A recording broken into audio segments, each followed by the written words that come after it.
Hello, welcome to episode 394 of the Sunday New York Times Read Along, hosted by Sri Srinivasan and myself, Neil Parekh. We are live on Facebook, Twitter, LinkedIn, YouTube, Instagram, and our Digimentors website. Please like, comment, share, retweet, do all the things you do to help people find the show. We have so much to cover, and we weren't planning on it. Of course, the news from the White House Correspondents Association dinner last night really changes everyone's perspective. But before that, we were assuming we were going to be talking about the latest on Iran and the peace talks that got canceled last minute. Still trying to figure out what's going on there. And of course, there's President Trump's DOJ, Department of Justice, how he's using the Department of Justice. And we'll also do a remembrance of our good friend, Professor Andrew Hacker. So please join us and comment. Let us know where you're watching from. Let us know what topics you're following today. Let's go ahead and bring on my co-host, Sri Srinivasan. Sri, welcome. Hey, Neil. Good morning. It's freezing here in New York. Not exactly freezing, but very close Yes, it's to cold. 32 degrees and very close to 0 degrees Celsius. But I just had walked our dog, and I'm excited to talk about all things to do with the news. You're seeing a little bit of my camera here, my iPhone, because we're going to try and show you the the newspaper in a different way today and try to be a little more steady than I usually am. So we're playing around with this. You can therefore see a little bit of my computer on this side, and you can see a little bit of the living room. This is where you're watching the sausage being made, which is never fun, but I'm glad that you're all with us. Thank you so much. This is the Sunday New York Times Read Along. That's Neil Parekh. I'm Sri Srinivasan, and we are delighted to spend part of our Sunday with you. Neil will lead us through some housekeeping and help us pay some bills, and then we'll get to the paper. Absolutely. I will say, as ever, the producer, I'm the one that pointed out to Sri that, Sri, we can see your computer there a little bit in the shot. Sri's like, don't worry about it, Neil. It's okay. It doesn't have to be perfect. But, for what that's worth. But let's go ahead and do a few of our announcements. Of course, we want to thank and recognize our longtime sponsor, Muck and our newer sponsor, Graphic History Company, for their support of the Sunday New York Times Read Along. Thank you so much for all of the support that you've given us over the years. We also want to, of course, acknowledge that the Sunday New York Times Read Along is produced by Digimentors, the social digital firm that Sri started with his good friend Andrew Lee. We do digital marketing, events and digital programs, strategic communications, trainings, and workshops. And we also help with staffing and recruiting. We've also done a lot more with AI recently, and Sri will tell you a little bit about that as well. Some workshops that he's leading on artificial intelligence and helping us understand the tools that are out there. As a reminder, we are also on Spotify and Apple Podcasts. So shortly after the episode is over, we upload the video to Spotify, and you can listen to it or watch it wherever you are to make it a little bit more convenient. It's something folks have asked for years, and we've finally put that together for you. So with that, we will get back to our show. Thanks, Neil. It's great to be here and to be with you on a Sunday. What a fun way to spend the Sunday talking about the news with so much going on in the world. Everyone, please tag your friends. Please share with them live on Facebook, Twitter, Instagram, YouTube, LinkedIn, as well as digimentors.group. If you can't join us live.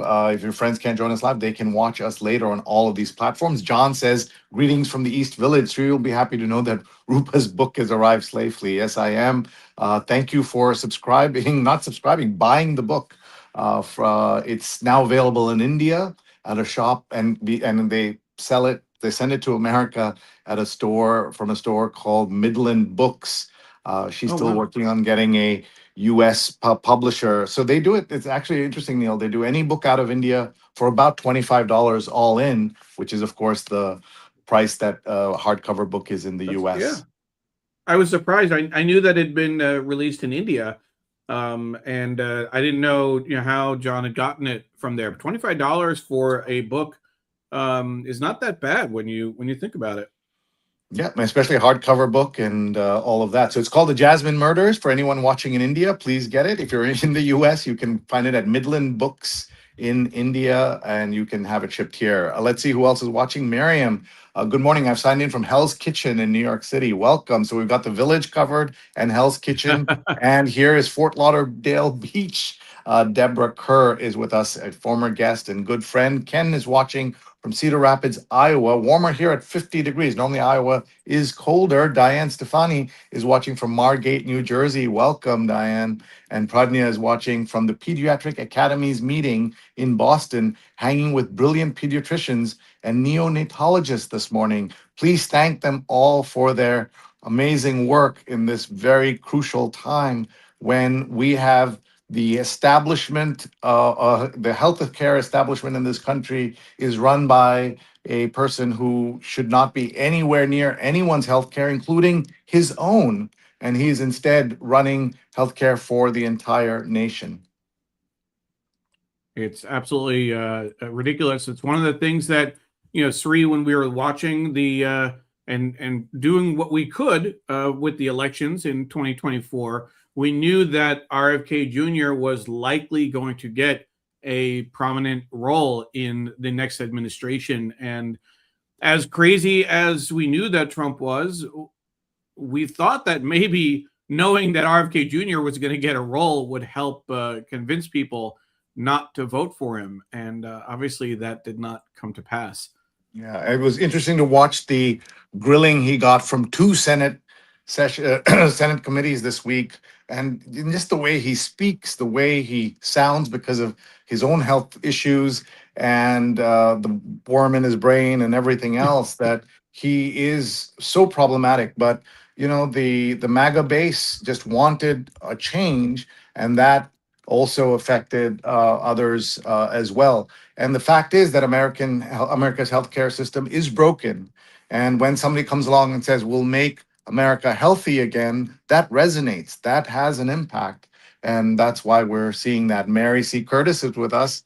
Good morning from Charlotte, North Carolina. Just returned from the Religion News Association in Atlanta, talking about religion and politics. And shameless plug, received an award for my Equal Time podcast. Yay, everyone. Check out Yay. Equal Time. Great podcast with a great host and great guests.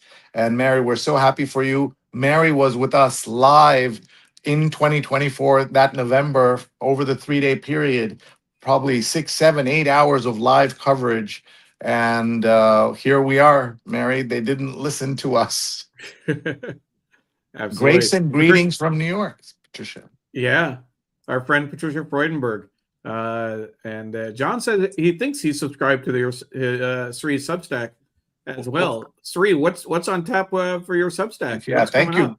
Great question, and thank you, John, for bringing that up. We are excited to bring you our Substack from later today. We're going to be talking about all kinds of things around AI and more, but I don't know why there's that very enhanced AI picture you're seeing on your screen. That's a conversation I had with Christina, who's a great AI philosopher. You may not even know there are people with roles like that, and in the conversation we talked about what's happening in the world of AI and what needs to change in order for us to be able to cover the and have a better impact in the world of AI. And last week we wrote about the environment being for sale, which most of you know is a big issue in the US. So that was our newsletter last week. So I was waiting to see if there are any developments around the White House Correspondents' Dinner with the assailant, the accused, etc. But I've not heard anything yet. So if you can, please subscribe. Sri's Sunday Note. Every Sunday we publish, and then we give you extra content thanks to our paid subscribers. So you don't have to pay for our content, but we'd love for you to subscribe. And if you can pay, that'll be great. So thank you very much, John, and appreciate you very much for being a subscriber. Absolutely. Absolutely. John Lee is in the house, good friend of ours. Thank you so much for all of your support. John, of course, is a former guest on the show and is the co-host of the Irish Stew podcast, which you should certainly listen to. Always fun to see the new guests and topics that they have on tap. Our friend Stephen Kaplan is also saying good morning and hope everyone is well. So thank you. And Amy McIntyre is up early. Good morning from the Olympic Peninsula of Washington State. We have two Amy's who watch from early morning, early risers. And Neil's sister Amy is also in Washington State. So we have to say hi to both Amy's. Let's take a look very quickly at the paper, and then we'll see what are the other headlines to talk about. But I usually like to just glance at the Saturday paper to see what the headlines were yesterday. And let's pull that up here so you can see that the headlines were: war has drained a critical supply of U.S. weapons, munitions costs soar, readiness to confront other potential foes is questioned. That's a big issue. Especially if anything happens with Taiwan, there are just not enough weapons for America to defend Taiwan. Gold miners have cleared the forests and grasslands along the Nechi River in Colombia. Somebody help me pronounce it correctly. The brightly colored pools pockmarking the area contain mining pollution. So that's what you're seeing here. Health law lets doctors cash in. Patient safeguard has unintended effect. Ooh, that sounds like a kind of unintended consequences. I've not read that story. U.S. Mint buys drug cartel gold and sells it as American. This is life in the Trump era, Neil. Federal law requires coins like this be minted only from newly mined American gold. But here we are buying drug cartel gold. But Sri, we're buying gold from drug cartels or using seized gold? I don't know. I don't know. I mean, the headline implies that we're putting money in the hands of drug cartels. I'm not quite sure. Yeah, I presume it's the seized part. But, with this government, you never know. And this is something that I've thought about a lot. There's a big movie coming about Michael Jackson. And Jackson's music proves too big to be canceled by scandals. A biopic that casts Michael Jackson in a friendly light opened this weekend. And I went to see the MJ musical. And I was very, very conflicted about it, But they did something very interesting at the MJ musical on Broadway. The first line, almost the very first line is, how do you separate the art from the artist? And they don't get into the more complicated stuff because they end right before the major scandals start. As you remember, there were these lightweight scandals, such as him sleeping in an oxygen tank and having a monkey as a best friend and all of that stuff. But it was the serious, terrible accusations about sexual assault and other things with young boys that didn't start till the show ended, where the story ends in the show.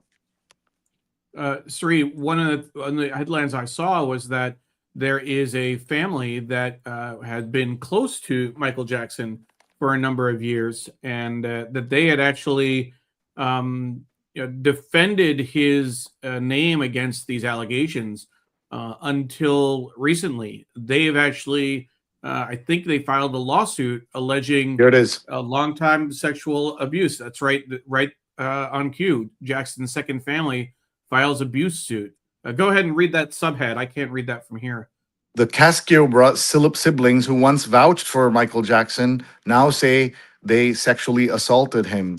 The Cascio siblings are Dominic, Aldo, Marie Nicole, and Eddie, who are suing the estate of Michael Jackson. And so there's a woman in here as well who is involved. So the headline is, so it's in December 2010, Oprah Winfrey invited Dominic and Connie Cascio and 3 of their 5 children to talk about Michael Jackson. So it goes on from there. So I will be wanting to read it.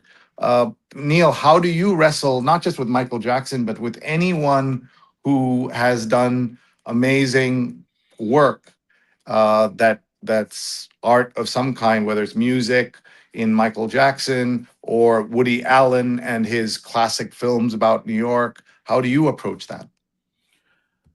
Sri, I'll say that I have a visceral reaction to that. As as our viewers know, I'm a survivor of sexual abuse myself. I don't have any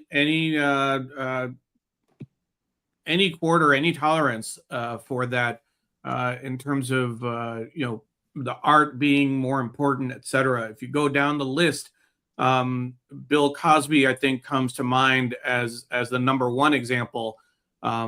As far as I'm concerned, when those allegations are overwhelming and are just incontrovertible, I don't care. I don't care for that person anymore. I can't think of a particular artist that I have made an exception for. It just changes your entire understanding of that person and the art or the work. I mean, you can talk about Cesar Chavez as well. And I know that there's a follow-up article. There was a follow-up article in yesterday's Times about the art, all the murals that were drawn about Cesar Chavez, and then what happens to that artwork. That's a kind of a secondary issue. But no, I don't have any interest in the art after the artist has been exposed like that. Thank you, Neil, for sharing that. I know your bravery in talking about your own circumstances which happened to you when you were young. Your ability to talk about it on this show, on your other show, Shining Light on Shadows, has been very important for so many people. So thank you, as always, for talking about it. And I understand your point of view. It's very, very important. And as I said, this is something that a lot of us wrestle with. This is the story you mentioned. I thought I was reading the Saturday papers. I was showing you all the Saturday paper. I was actually showing you the Sunday paper. So this is the Saturday paper, and this is what you were talking about. With Chavez's legacy stained, what do you do with art in tribute? Murals and monuments are now seen in a dimmer light. And I'm somebody, Neil, who, as you know, worked at Columbia Journalism School, where the very first thing you see when you walk onto campus and up towards the building, the very first thing you see in front of Columbia Journalism School is a statue of Thomas Jefferson, who was a great champion of the First Amendment and the rights of the press and everything else. But he has, of course, through history, now we know that he was someone who raped many of the slaves he had under him and did terrible things. And so this idea that we have to face the stories of these people is important. We much closer to today, even than Michael Jackson, is what's happening in the Epstein files. And some of the biggest names in the world have now been caught up, including people who have done important work. Bill Gates comes to mind, or Larry Summers, or Noam Chomsky. These are big names that were as big in their respective worlds as Michael Jackson was in his world. And to to never talk of them again, to never deal with the work they've done, is going to be difficult for most people.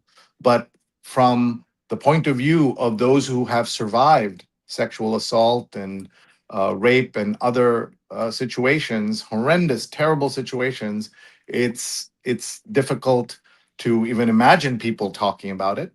But you can think about this with Harvey Weinstein and the movies that he's made, that including Shakespeare in Love, which I love.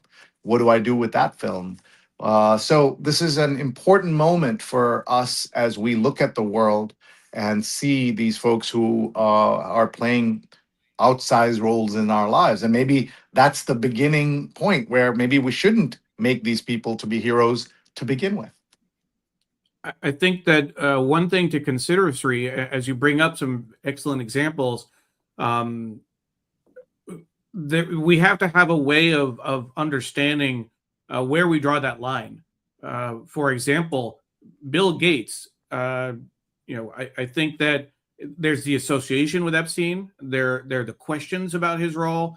I haven't seen, kind of very specific allegations of rape or abuse against him specifically with a specific survivor, unless I missed something. But does that mean that we shouldn't? Now he's no longer at, but should we not use Windows products? Should we not use Microsoft products? Or Harvey Weinstein, as you said, I mean, when someone is that influential in the industry, any movie that he produced, I mean, that's a long list of artwork. I think it's different in terms of a Bill Cosby or Woody Allen. If you focus on where they starred or where they're visible in a show, so the Cosby Show, okay, has a whole different light now. Woody Allen movies, I was a huge fan of Woody Allen when I was younger. And then when the allegations came up, I really didn't care. I didn't go back and watch anything. That wasn't interested in the movies. It's kind of, there's a parallel, Sri, I think, around politics where people want to, maybe boycott or change where they, how they use their dollars based on the political support of large companies. So with these large, corporate, if Procter and Gamble, for example, gives to the Republican Party, does that mean you're not going to use any products that come from the Procter and Gamble, manufacturing? That's harder. Or shop at Target, for example, if they give to both sides. Mm-hmm. Well, and we're not going to solve this issue today, and we may never will, but it is an important conversation point. And Naomi brings up the point that just even the ownership of slaves, of course, is inexcusable. And what do we do with George Washington? What do we do with Thomas Jefferson and the other slave owning presidents, founding fathers who did a lot of good in the world and caused other issues as well?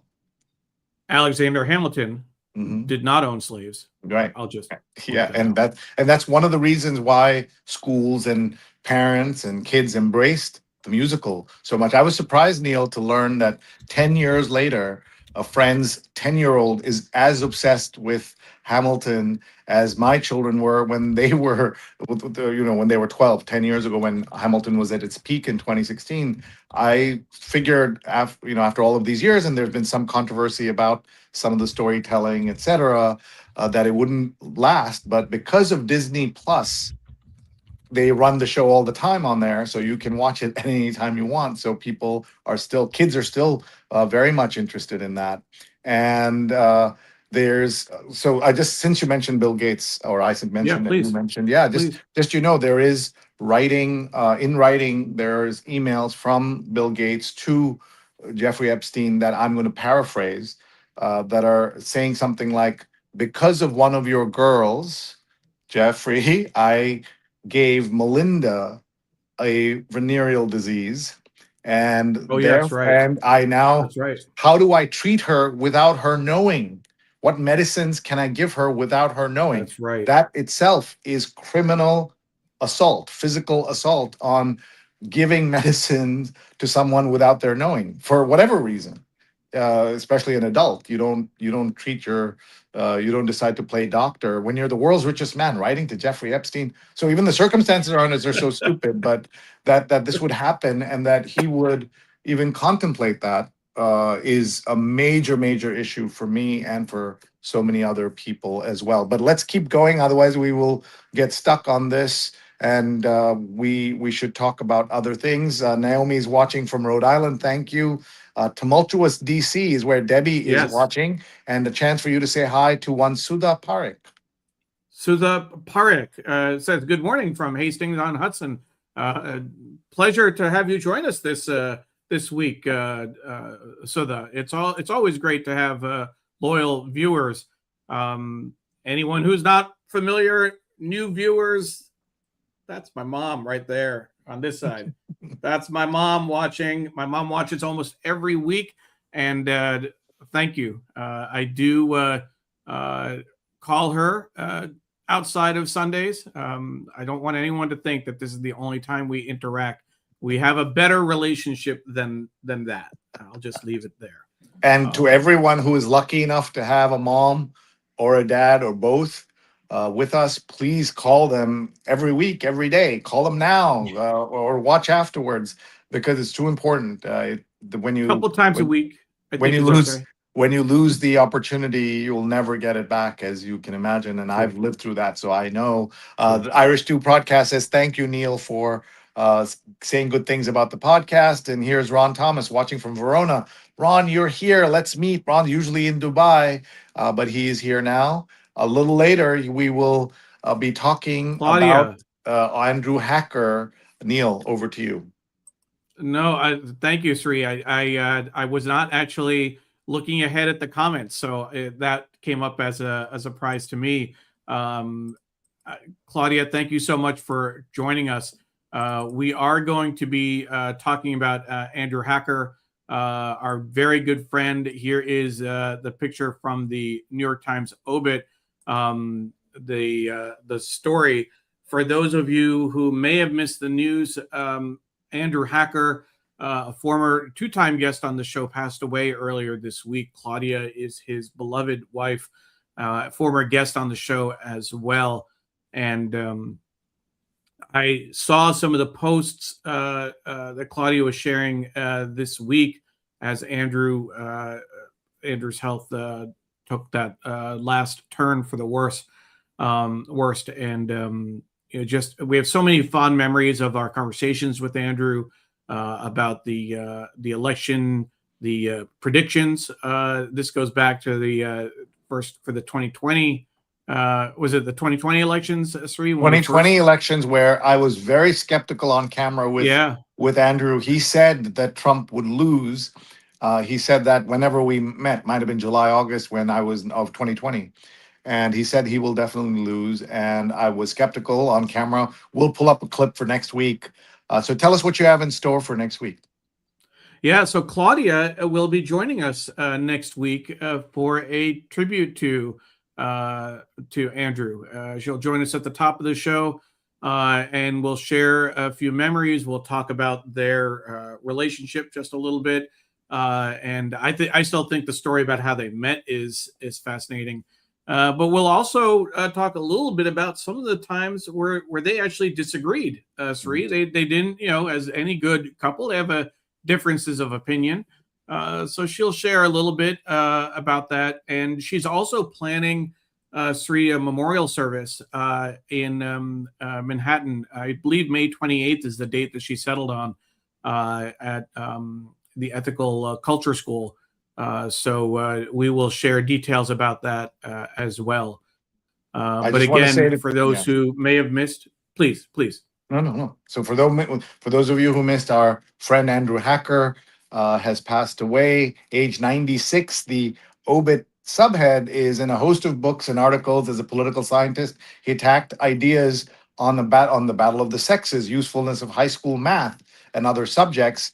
But we know him best on this show as a political scientist who predicted accurately that Trump would lose the 2020 election. And I thought that was very important, that the timing of when he said it. Claudia, my personal condolences. Thank you for being a part of the New York Times Read Along family, for being a guest in other circumstances, and we're sorry that this is what is bring you back on the show next week, but we're very grateful. And folks, we do this every Sunday. We talk about the news, we talk about newspapers, we talk about the New York Times, but we've done this with the Washington Post, we've done this with the Toronto Globe and Mail, the Khaleej Times in Dubai. So we are about news and the ways to talk about news more than anything else. We just use the New York Times as a way to talk about all of this stuff. Let's see who's watching. Raju says, great, sir, watching from Nepal. That's wonderful. And Paula Kiger, longtime host, producer of the show, is watching from Tallahassee. And Pragya says that we should be saying enslaved people, not slaves. So that's interesting to me. I've heard Language. this here and there, but I have not seen that as I assume this is in the same vein, Neil, as saying undocumented instead of illegal aliens, etc. I will now try to use that when I can. I know it's the same thing with actress and actor. I just find it, I'm just old enough and my brain is the way it is that I find it very difficult to say actor when I say Julia Roberts. It's just I know it's wrong, but I just can't help it. And so let's talk. I'd like to get your thoughts on that. Let's move to the DC shooting because we definitely need to talk Sure. about that. Yeah. Just the one comment, sorry, I think this is a little bit more than that in that it emphasizes enslaved people, emphasizes what was done to someone as opposed to their kind of being a slave as a human. I think it's more similar to talking about people who are homeless, but instead regarding people who are experiencing homelessness. It's a change in the way, in kind of the perspective of where the action is. But yes, we do want to. Doug is talking about the references to Bill Gates earlier. Rich does not equal smart, certainly. And Ron Thomas's mom is watching. So what this is, just to explain this for folks, if you're watching on Facebook, you will get a little notification when somebody else joins the show. Even if they don't comment, you get a little notification at the top that so-and-so is watching. We don't see that. So we don't know, for example, that your mom is watching, Ron. Thank you for letting us know. I know that my mom always lets us know when friends of hers are tuning in. Pratnya says exactly, Neil, about the comments we just made. And Vinay is watching. And Patricia says, may Andrew Hacker's legacy live on, and sends her love and deepest condolences. Naomi says, I always text my kids asking when they can call. Aretha explained succinctly, hurry, SPECT. And Vinay is watching from Geneva. And I'm sorry to say that Ron's mom has passed away. He was talking about your mom watching. I'm sorry, Ron. Yeah, this is what happens when we're all moving so quickly. But this is, I'm sure Ron understands that he was talking about your mom watching. So that's I was so blessed when my own mom would watch our show and comment. I love that. And so this is, and by the way, Neil, it's very hard to tell it for people our age who is with us and who's not with us. So I often will say, are your parents still with us? I will say that, I'll couch that when talking to people, even my own friends who have known for many years. It's hard to keep track sometimes. And so when people say to me something about my mom, I don't go, hold any ill will towards somebody who says something about my mom thinking she's still alive, because they don't know. And how can you keep track with everything horrible happening in the world? How can anybody keep track? So that makes it really hard. But let's talk now about the DC shooting and what happened there. There was so much confusion. I wasn't watching the White House Correspondents' Dinner. I was planning to catch the highlights. I was disappointed that there wasn't a comedian. Instead, there was a mentalist who was performing. Mentalist, I guess, is another name for what we used to call a mind reader, magician, something like that, trickster. I was hoping that he would be kind of doing a Jedi mind tricks on Mr. Trump and getting him to the whole cabinet. I don't want to say that, I mean, especially because of the work I do on mental health, Sri, but, we have a mentalist there. We have someone who was maybe mental, at the dais and Donald Trump. But I mean, it just was an odd juxtaposition to have him there. So let me give But you 3, 4 thoughts on what I was thinking, and then I want to hear yeah, how you felt watching the news unfold in real time. You weren't sure anything except that Trump and the cabinet were safe, and that's really important for America to not have our presidents, our public officials shot at. It is not acceptable for any reason. I first thought maybe this is an attack on the press because, after all, the press is gathered there as well. But from the reporting now so far, it seems that this was, in fact, somebody going after Trump at the busiest, most high-profile event of the year. So that tells you that's complicated decision by that person.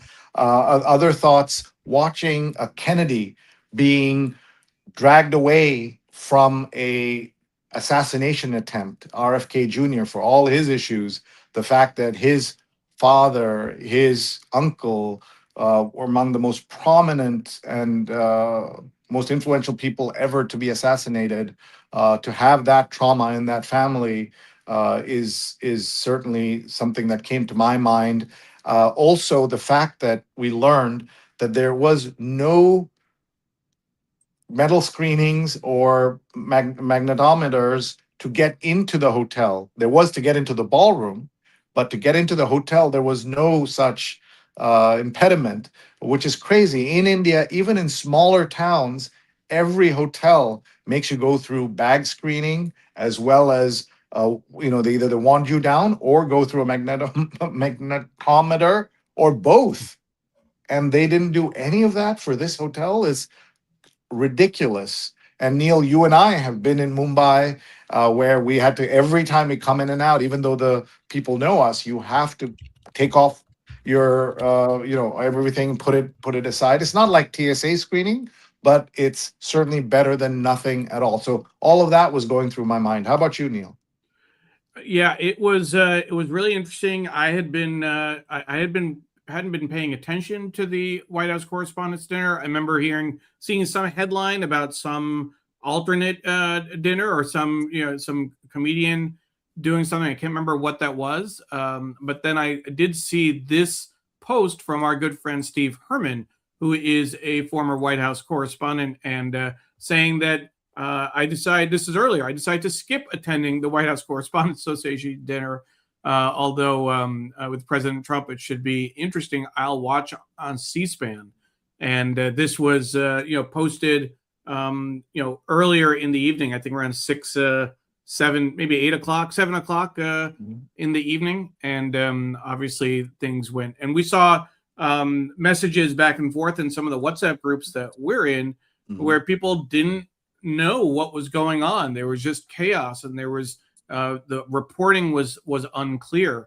This is a good example of when the New York Times, with the print edition, when there's overnight news, unfortunately just can't keep up. And you need to rely on the online presence to see what's going on. So I'm going to bring up the homepage of the New York Times real quickly, just to kind of show how they're covering the events from yesterday. And so they have video on the front page, right above the fold. You'll see that of the chaos, and then the security, Secret Service rushing to the dais and escorting the president and first lady out. I've seen other video from the event showing people under tables and kind of crouching, waiting for the all clear. But I would say, Sri, just like any other event that we are, the president's involved in, there's so much that doesn't make sense. The president sharing on Truth Social information about the attacker, about the status of the dinner, saying the dinner should go on. just minutes after maybe things settle down. It just there's so much. Yes, this was some type of attempt, some type of violence was intended that evening. But President Trump's reaction is always just wrong, and it's hard to understand what the man is thinking. Where he's saying, he's giving live updates on the investigation, on the suspect, on the status of the attacker, on what's happening with the event. That's not what he should be doing. I mean, yes, it's a scary moment, and everyone was thankfully safe. But why can't he just keep his mouth shut? Well, that's a question we'll never know the answer to. It's part of his projecting strength, his showing that we can move on and all of that. That's the bravado that he's showing. Deborah Kerr had a good comment. Wonder if the mentalist foresaw the event which unfolded. And Dan says that Oz Perlman, the mentalist, is amazing. Catch parts of his talent when you He's can. the person who was there. And Doug Levy watching from California at 6:11 a.m. The confusion in the initial reporting was astounding, considering there were hundreds of journalists a few yards away. And someone had a good joke that hundreds of journalists were there. That means we won't ever find out what happened. We'll have to wait for the books to find out what happened. And I'm having trouble with my WhatsApp, Neil, so I can't pull up our friend Priscilla Huff, who was in the ballroom. So if you have a couple of her comments you just want to read out, just for people to understand that this is how close things are, that people in our immediate circles were in that room. And Debbie says that Todd Blanche, who is, I believe, acting attorney general, was on the news this morning. And Dan says CNN was the spot from where Wolf Blitzer, a few feet away, and recounting events to John Miller. Sourced info and his analysis was excellent. So thank you for that. And then Vinay says, why don't we see follow-up through all the assassination attempts on Trump, is a question from Geneva. Who was that person who was shot dead in Butler, Pennsylvania, accused of being the assassin? We know almost nothing about that person now.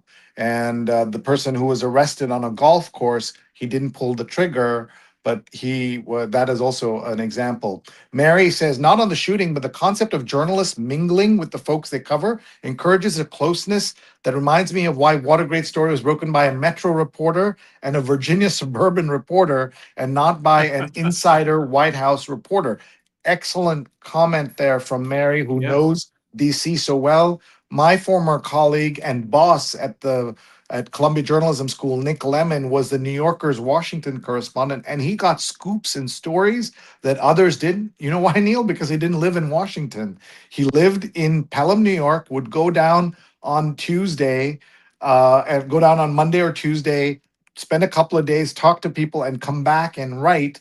In those 2 days, he was able to penetrate the sourcing issue without becoming chubby with them. And that's why he was such a great New Yorker, New York-based Washington reporter for so many years. And I'm glad that Steve Herman didn't go. While all this is happening, another perspective is that there was a petition going around demanding that Trump be disinvited from this event. For our international folks who don't follow all this, every year the president would go to these things, the former presidents, sitting presidents, apart from Donald Trump in 2016, would go. And this is the first time he was there, and he was on the podium when all of this went down. And we are now seeing the effects of his being there and what that's done. We're so lucky nothing happened beyond the shooting, and I'm surprised that the shooter is alive, because that's typically not what happens in stories like this, Neil. Yeah, it really is. It's incredible, and again, that whole question of how the shooter got so close to the event itself, without the as you said, the security screening for the building, to get into the building. Granted, it was in the room itself. Yeah. And here, great point, Mary, says John, and that he says, I don't think legitimate journalists should have gone to this. And Naomi and Pradnya have a little back and forth about the state of the language and how it's evolving. And I was in on that too. Obama roasted Trump when he attended as a civilian. After that, Trump was never a fan of this event or the media. And in fact, a much larger point, Debbie, a lot of us believe that 2011 roast of Donald Trump, an accidental roast. It was unintended at first, but then once Obama knew Trump was sitting there, in scripted remarks, he went after him in some very funny comments. So did Seth Meyers. And this was, if you remember the timing, Neil, was Obama had greenlit the attack on Abbottabad on President on Osama bin Laden, Osama bin and Laden. then come to this, uh, did the roast of Donald Trump, did the event. Then we heard that the killing had happened, and then he gave that very measured, non-excited news to the world that he had been killed, as opposed to when Abu Bakr al-Baghdadi was killed in the Trump administration. Trump went in and said he died like a dog and all this terrible, as you said, there's nothing that Trump does the right way, the presidential way. And so we are used to seeing that. But a lot of us say that, or believe that Trump, who was always thinking of running, that day he decided he's definitely running. And we've now seen the consequences of that. Here's Priscilla's comments. Thank you, Neil, for pulling that up. Priscilla, I'm in the ballroom. The president is in the beast. That's what the presidential limo is called. I said, stay safe. And the incident happened past the ballroom doors, up a flight of stairs. I'm fine. Some folks are understandably freaked out. So thank you, Neil, for sharing I that. had And Priscilla, thank the you for being safe. continuation. Yeah. Sorry, where she says the program is resuming at 9:25. Colleagues said they thought that they were going to cancel the event. No, they're about to feed us at 9:27. So again, there's so much around that. I mean, that should have been, and some of the parties, I can understand some of the parties continuing afterward as a gathering space for people. Okay, like there was an incident. What I read somewhere, you shut down the room, you interview witnesses, it's a crime scene. Once you let people go, okay, the event's over. There's no more event, there's no dinner. Once people are allowed to leave, okay, if they go to the after party to kind of process what just happened or kind of be with friends, that's a different story. But the idea that they continued with dinner shortly after an attempt like this is still hard to fathom. Well, I will say, as an event organizer who does major galas, not as big as this, obviously, but major events all the time, my concern was, what happens to all the meals, thousands of meals prepared, and these people do need to eat, and the staff needs to get paid, and all of that stuff. What happens? That's where insurance comes in. But all that food, I hope they gave it to people who are experiencing homelessness, because that would be a tragedy if any of that food was thrown out. So that would be terrible. Sri, just a quick technical issue. If you may need to refresh your screen, we lost your. There we go. Your video is back on the monitor. Well, thank you. So, folks, we should have actually, Neil, started with the DC story. We're so wedded to the dynamics of the newspaper that we got caught in this. And that's why my friend Dan Foreman, who has been a producer in my ear on ABC, NBC, and CBS appearances that I've done over the years when I had a full TV career, he was doing that here. He was texting and saying, what about the DC news? That's why you need somebody coming from the outside. Your mom says that Shooter was a teacher with a master's degree. I've not read about him at all, and I'm kind of shocked to hear that. Mary says Dana Milbank does not go, and this administration could care less about throwing away the food. That's true. That's very true. We only have about 10 minutes left, and we've got so much to look at. So I'm just going to very quickly go through the paper, Neil, if that's Please, okay. please. Let's see. So we looked at the front page. Was one outrageous thing after another. Kiev floats idea of naming an area Donnyland. Peace-seeking appeal to Trump on Donbass. That's actually pretty smart to do that. Here is the T magazine, the New York Times style magazine. Because you and I are neither of us are fashion icons, we haven't paid enough Speak for attention to this. yourself. But how Oh to my be God. how to be cultured. A highly idiosyncratic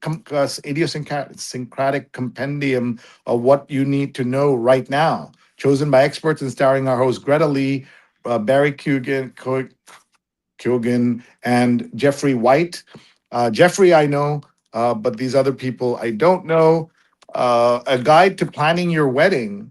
I guess wedding season is in June, Neil. So it's kind of late to have this. Maybe it's for next year. I don't know why they have this at this moment. We did have a It'd be too wonderful. late. Yeah, if you remember, we had this wonderful interview we did with one of the writers of the vows Yes. column in the New York Times, which was so much fun. And it was in June or July that we did that. Sunday Styles cover is made in Japan, cotton 100%. The Japanese designers changing menswear, mixing a basic appearance with opulent fabrics. New labels have found their way to the West. And the Trump effect on men's looks. In the president's orbits, women aren't the only ones concerned about their appearances. There have been stories about shoes that men are forced to wear and how they dress and all of that stuff. So I don't know if I want to read this, but I might. I don't know. Sunday New York Times Magazine. I don't know if we can come back from this. The view inside Trump's DHS. We were talking earlier about RFK Jr., an oral history by Rachel Poser, Emily Bazelon, and Matthew Purdy. Wow, what a cover this is. This is, so I'm sorry, I confused DHS and the healthcare system. Sorry, Department of Homeland Security, though this could have also been this could have also been the healthcare system. This is about Can you ICE bring it and down yeah. just Sorry. a little bit? Yeah. So we see. Okay. So Yeah. read that headline again. I don't know how we can come back from this. The view inside Trump's DHS. I was thinking this is about the healthcare system, but I do want to say that our daughter, Durga Srinivasan, who many of you have seen and follow at Durga NYC, is leading the Bronx efforts of the largest anti-ICE organization in America, called Hands Off New York. And we're so proud of her, but also so worried about her. And it's because of situations like this that are part of the news and Well, what is actually happening on the ground. I'll just say, if you can bring that magazine back, Sri, in looking at that, just in terms of the aesthetics, down a little bit more, so we see the full, the headline, the masthead, and the text above, the red. Blood red. To me, it's a hellscape. It looks like it's actually hell that they're evoking with those colors. By the way, one of the stories here is Michael Jackson's makeover movie. So they're talking about what's happening. So that's 3 Michael Jackson big stories in the Times in 2 days. This one, and then the front page story in today's paper about the movie, and yesterday about the siblings who had vouched for Michael and now accuse him of sexual misconduct. So Yeah. in fact, all 3 might have even been today. This is so. Was it today's paper? That's what I was curious about, because this is that today's paper. juxtaposition This is really today. interesting. Yeah, this is today.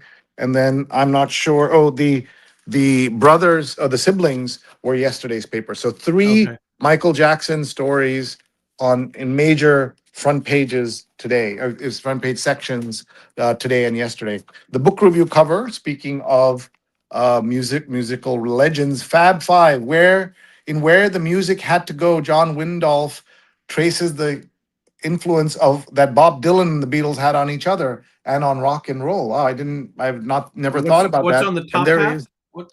There's just Oh, yeah. just his book review. But there's Bob Dylan and the Fab Five. And if you haven't seen it, the movie called Yesterday about the Beatles and a world without the Beatles is one of my favorite films. Yeah. Almost no one I know has seen it.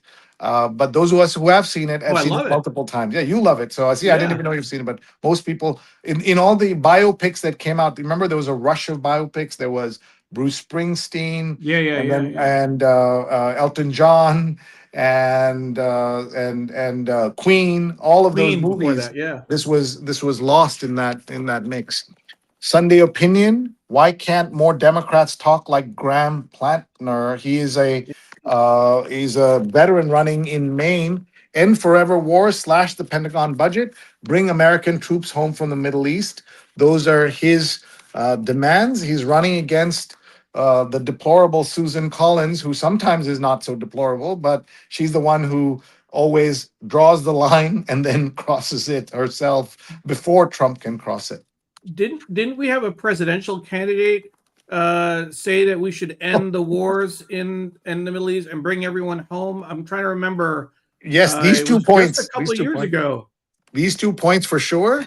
And he said, "I know more than I know more than the generals." And he In the also generals. called everybody who was buried in the Normandy. He called them losers because they lost. Yeah. He also said John McCain was a loser because he was Yeah. he was shot down and taken hostage. My quest to solve Bitcoin's greatest mystery is by John Carreyrou, who's the person who did the big book and investigation of Theranos and Elizabeth Holmes. So I'm going to be reading this piece and trying to That's understand. about the identity of the founder, right? I think. Yes, Is that correct. Here, Together in Struggle, in Fear of 13 on Broadway, stars Adrian Brody as a man unjustly convicted of murder and Tessa Thompson as a death row volunteer who falls let's in see love their with him. faces? Sri, let's see their Yeah, faces sorry, on sorry, the sorry. Yeah, sorry. it's just we're the we're angle we're is getting used to this new way of handling it's the hard. paper. So yeah, it's hard. So that's Adrian Brody and that's Tessa Thompson. Last Yeah. couple of things before we go. Real estate cover is here's the story of a house named Brady. Oh wow, is that the home from Yes. Brady Bunch? How Yep. much would Just you saw pay, the Neil? Would you want to live I in don't that know house? that the exterior, right? It's Yeah. the insides. The insides were But that probably was a in a pretty studio great. anyway. Yeah, in a But studio. there was a great office off the living room that the father had. Let's not get into all the issues around the Brady's and the actors and the relationships Oh and yeah, sure. all I don't that. even know all that. I don't even know all that. But they were famous in. I mean, in terms of American history and pop culture history, they were, I believe, the very first show to show a married couple with a double bed as opposed to twin beds. Yeah. And that was a moment in America that then opened the floodgates to being able to show that. Renewal at the subway's core is about the $4 billion plan to upgrade aging electrical substations. And alfresco dining dwindles everywhere. If any of you came during the pandemic to New York Really? and loved the alfresco dining, that's diminishing because the car lobby is very upset and the anti-rat lobby is upset by all the things that happen as a result. So I think that those are now I you're seeing far fewer of those. Did you like them? I think it's expanding actually here in at least in Alexandria. I've seen more some streets being blocked off, some expansion of the space they give for restaurants. So I'm curious of kind of what that trend is maybe nationally. Dan says in New York City, the law is that once food is prepared by humans, it cannot be donated. Then I wonder how the city harvest and Meals on Wheels, all of those things that collect food from restaurants, how that works. Maybe it's by prepared for. I know the rule is also that if it lands on the table, it cannot be taken back. So Neil, do you know anything about that? Gee, I don't, but that might be it. Yeah. If it's Food served. pantries in DC need food donations legal to give? That's a great question, and that goes back to that. Oh, look at this. I've always feel like DHS should be a health agency too. Amy, thank you. As I screwed up, I now feel a little bit better. Mary says, for those who are in love with Graham Plattner, choosing to ignore his comments on Yes. blacks and women and his tattoos, remember how they chose to ignore John Fetterman pointing a weapon and chasing a black jogger. Some incidents say something about character. So important. And Neil, this goes back to our whole character conversation about stars. This is where, do we take the best of the worst that we can get, or the worst of the best? You know what? I don't know how you would, lesser of all the evils. This is a question that I think most of us are wrestling with. And because these things are not covered properly, I bet there are people watching right now who have heard of Graham Plattner but have not heard of all of these things. And because Mary is such a good reporter, such a good journalist, covers things in such detail, she knows about it. And frankly, in that entire paper front page, if only you read that and nothing else, you would know. I bet it's inside. I hope it's inside. But if you saw that whole front page, there's nothing that says who's also problematic, who also has issues, et cetera. Well, the question here, Sri, I'll just jump in, is that it's still a primary for on the Democratic side between Governor Janet Mills and Graham Plattner. Mhm. And I think that there is still a choice that people can make. The question will be, if Graham Plattner wins that primary and is up against Susan Collins, then what decision do you make? And that, I think, is the big question. Doug is saying once it is plated, it can't be donated. But I've always heard that City Harvest comes and takes the food that you don't eat, you don't put. So maybe it's the plated part. That's what they're talking about. That once it's been plated, and for a dinner like that, 2,000 people, whatever, a lot of it's already plated. Certainly the salads are plated. The salads may have already been on the table when this all started. So, and John says pedestrians weren't thrilled with those sheds either, because they reduced the space for people to walk along the sidewalks. Folks, we're out of time. We love being with all of you on Sundays. This means a lot to us that you would spend time with us. Thank you for sharing this on Facebook, Twitter, LinkedIn, YouTube, as well as the Digimentor's website. Also on Neil's Instagram. Follow him on Instagram. I also want to say that we are so proud to be on Spotify as well as Apple Podcasts. What you can do is find us, rate us, and follow us. And that'll help more people discover this show. So please do that. City Harvest accepts prepared plated food if it has never been served to the public, was chilled to 40 degrees or frozen properly, and was prepared by a licensed business. They do not accept food from buffet tables, previously reheated food, or food prepared in home kitchens. So I think this is not about who's right or wrong, but this is about getting the facts right, and that's very helpful. Amy That's says, the thank you AI. so much. The So, AI overview. so you know it's got to be right. No, you can see they're taking it from City Harvest. You can see the source Like right it, there, which yeah. is important. Yeah. And John says, great show as always. Thank you. Doug says, City Harvest takes prepared food from kitchens, but before plating, we can see there's a little bit of nuance here. And Patricia says, thank you to the entire production team. Well, it's two of us, and we're very happy to be here with you folks. If you like this kind of show, Neil has another show that you should know about. It's called Shining Light on Shadows. It's about mental health. Neil, tell us about it. Thank you so much, Sri. We started this show just about more than 2 years ago. We're on our third year. The goal was to reduce the stigma around mental health. My co-host Dawn and I, twice a month, will tackle a different subject around mental health. We've had people talk about their own experiences. We've had therapists join us. We've had advocates. We're actually doing something special for in May. May is Mental Health Awareness Month, Sri. So we're going to be bringing back some of our previous guests. My therapist who joined us in February, Dr. Michael Kane, who was a big hit. Dr. Ellen Albertson, who is a life coach, who was on our show where we did a series of shows around menopause and mental health. And then Candice Sanchez, I co-hosted a show with her several years back. She herself is a coach as well. And we're going to have the three of them on for our first episode in May. So that will be get the date, May 14th. I'll be sharing information over email. And again, thank you for your support, Sri, and encouragement and sharing the content. It means a lot. And a number of people watching this show also watch and support the mental health show. So thank you very much for your Thank support. you, Neil. Thank you, Neil. It means a lot to everyone that you do it.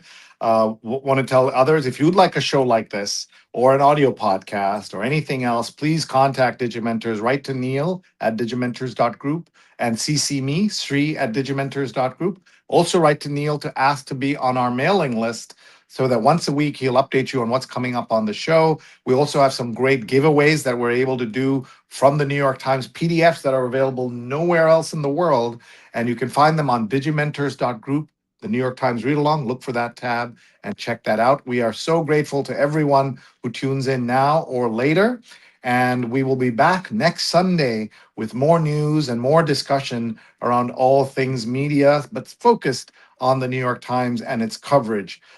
Thank you so much. We'll be talking about Andrew Hacker with his widow, Claudia Dreyfus, who has been a guest on the show before. Andrew was a two-time guest on the show, predicting accurately that Donald Trump will lose the 2020 election. Of course, Donald Trump, to this day, and his sycophants still say that he won that election. And that's one of the great tragedies of where we are in America. Amy says it means so much to have men talking about mental health and menopause.